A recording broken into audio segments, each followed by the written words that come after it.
Gates of Orchid and Iris is brought to you by listeners like you. Thank you. Remember to like, share, comment, review, and subscribe to our podcast. Hello, this is Gates of Orchid and Iris. I am the GM, Paul. And who is playing tonight? This is Sebastian, Cbass, and I'm playing Ikoma Chusei. This is Gatts, and I'm playing Kaio Suko. This is Ludo, and I'll be playing Matsu Erika. This is Rachel, and I am playing Kuni Suiko. I'm Mason, I'm playing Shishiro Saika. I'm Kay, and I will be playing various NPCs today.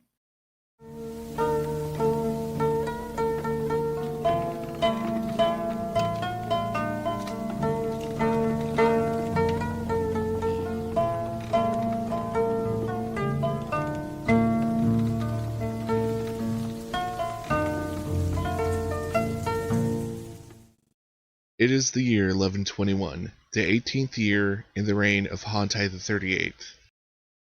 It is early Tiger, the last month of the year.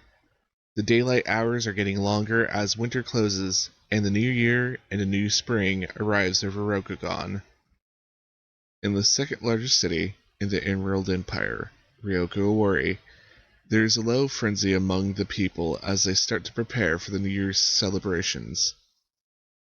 Though there is peace between the twisting streets and alleyways of the large city, hidden somewhere in the merchant district, there is an unmarked tea house tucked between several buildings.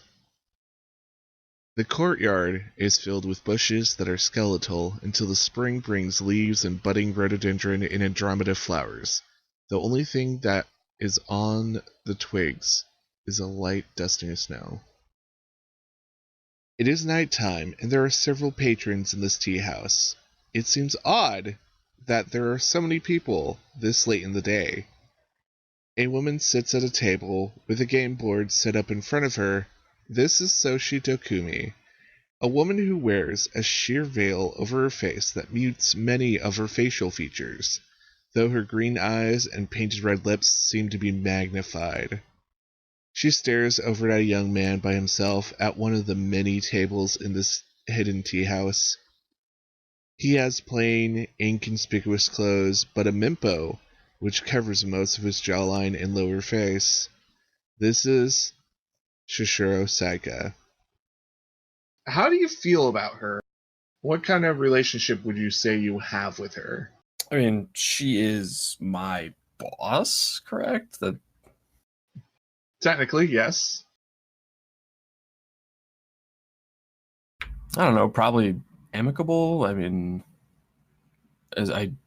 my general thing is just to kind of do my duty, and if she is my boss, then I will follow what she gives me. So, there you are, sitting alone at the tea house, in the middle of the city. And she sits down at one of the tables, which has a game at it. And she looks at you and beckons you to come over. I will do so. She smiles at you nicely, as she usually does.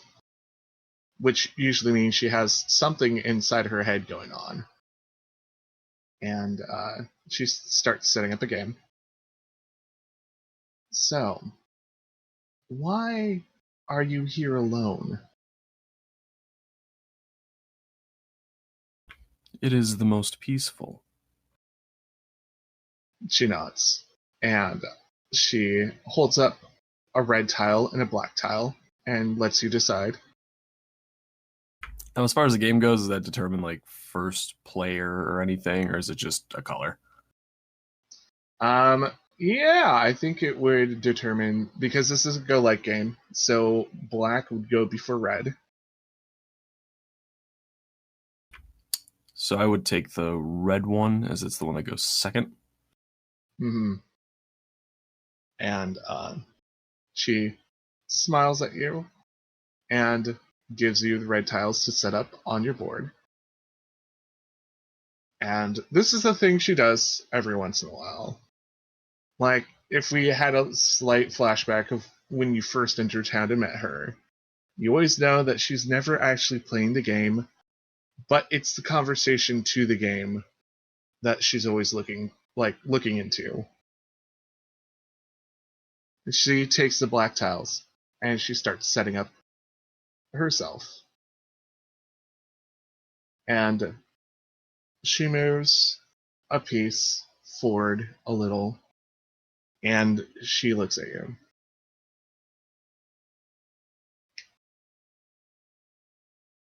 So, how are you getting information if you're not out there with everyone else?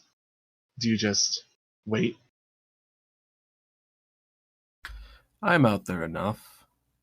You'd find that a lot of people do talk in their idle time. It does not take terribly long to gather information out there. And she looks and waits for you to do a move. I make a move. I'm not particularly trying to win. It's not like I'm trying to throw the game, but it's just like I probably accept that this is more just a background to the conversation. Yeah, and that's basically what it is. And she does another move, and she ends up taking the piece you just moved. And if you want to see if that's an illegal move or not, or if you even care, that would be a roll. But if you don't, you can just let it slide. Just let it go for the moment. In my experience, there's collecting information and then seeing information. So, how far will you get with just listening? And she lifts her finger off of the piece to indicate that you're next. As far as I need to for now. If there's something I am to do, then I will do more than just listen. But for now, when there's nothing to do, I will just listen. I will just wait. And how do you move the piece this time? I'll take a similar move to what she did last time. And she watches, and she nods, and she does that thing which people do every once in a while, where she puts her finger on the piece and slides it in one direction and then goes back and thinks about it. What if I told you that sometimes you will have to go out and mingle? Is that beyond you? Or is that something that will just be part of your duty? And she finally slides it in kind of a defensive position and takes her finger off. If I am being told, then it is my duty. And just another nonchalant move. Yeah. And she once again puts her finger on one of the pieces and thinks about where to move it.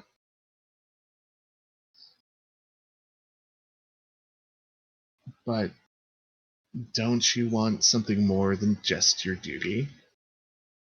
Don't you want friends or a life beyond this? And she ends up moving it in another defensive way against your pieces and takes her finger off and looks at you. All right, hold on. I'm thinking on that one. Yeah, it's cool. Because the whole thing with Psycha is that kind of stuff, it's not necessarily material, but it's not the path that he is currently trying to move himself toward. So allies and friends are nice if it is for my duty, but I'm not going out of my way to gather such things. So, what do you tell her? Yeah, that's what I'm thinking. It's one thing to know what your character's motives are, it's another to actually have your character speak them. Yeah, articulate them. Yep. If the need arises, I will find the allies I need. But I do not find putting effort into seeking them out currently would assist me in my duty. She nods, and she watches your nonchalant playing again. So she thinks for a moment and thinks about her move.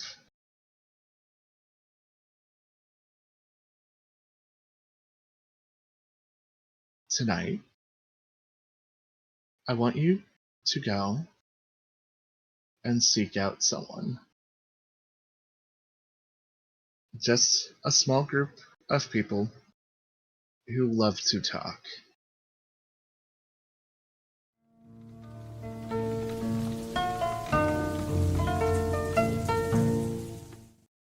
Gates of Orchid and Iris will return in a moment.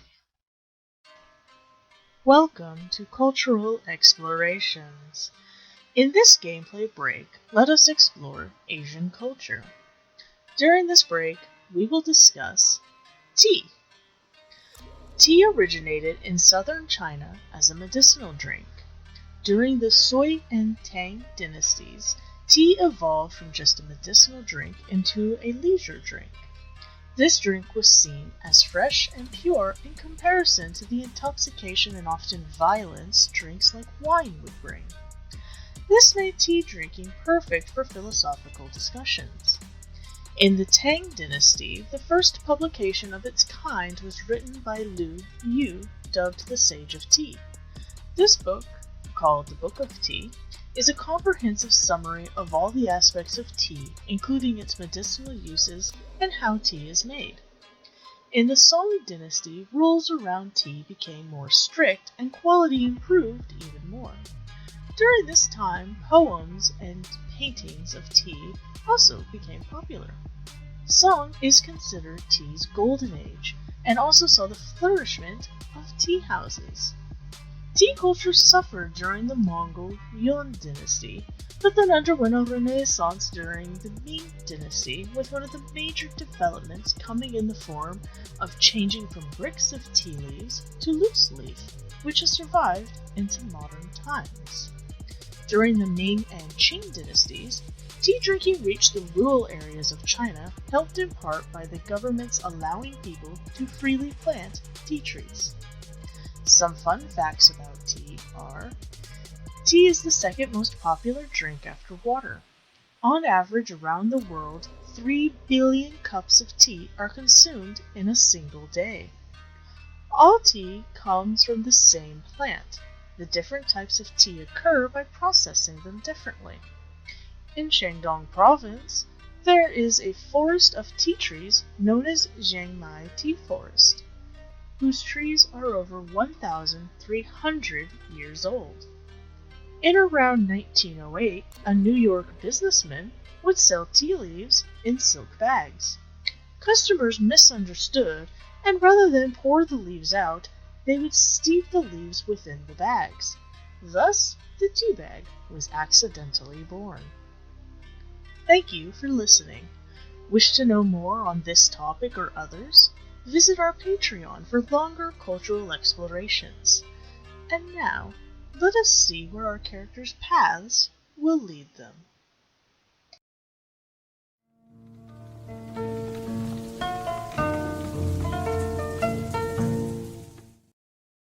You know of Shishiro Jocho, don't you? And she moves another piece and takes her finger off and looks up as her smile just kind of creeps a little bit wider. I don't know, is that a name I would know?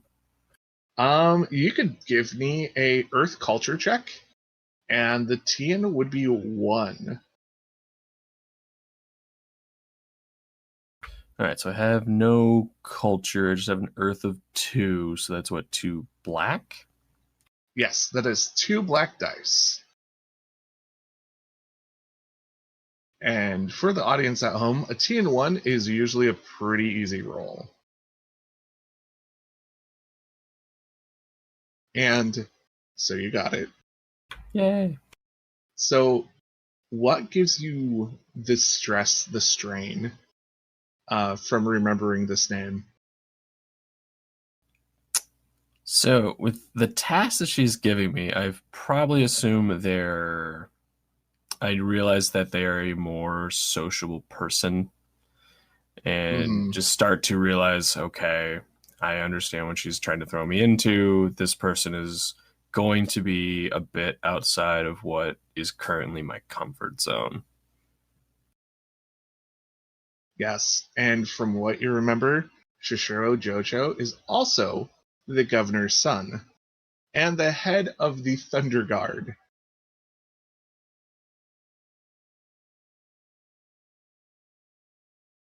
Do I know what those are? Do I have to make a roll for that one?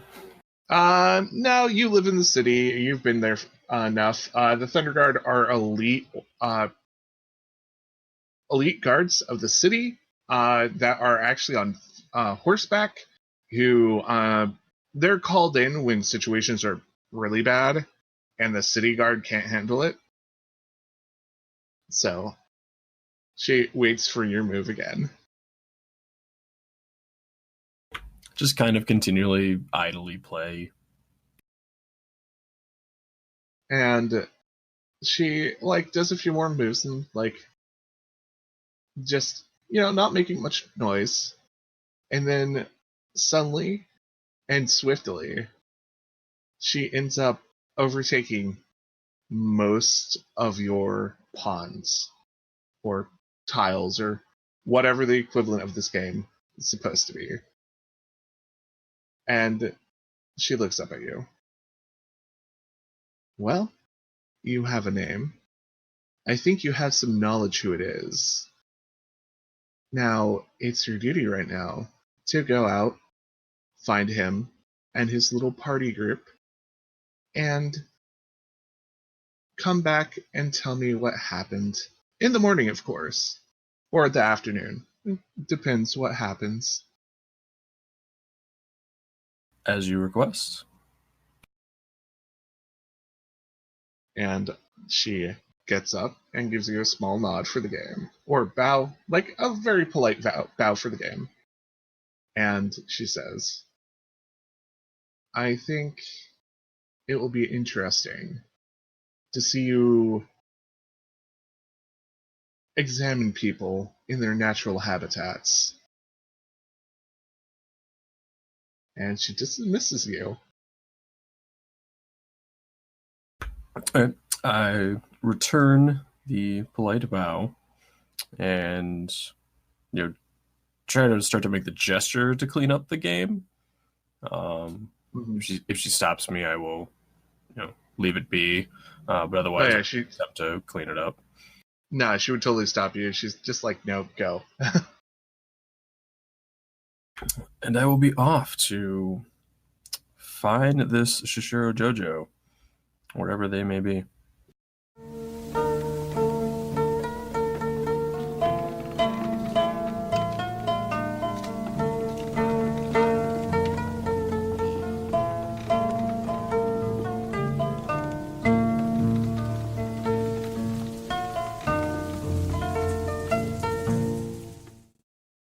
Thank you for listening to Gates of Orchid and Iris. Remember to share, comment, and rate us where you can. If you're listening on YouTube, subscribe, like, and hit that bell notification button. Support this podcast by either going to our Anchor.fm page and hitting the listener support button, or supporting us through Patreon. On Patreon, the $1 level not only will help improve this podcast, but you will receive an extended version of the cultural exploration segments monthly. And we have a lot of other fun things planned for Patreon.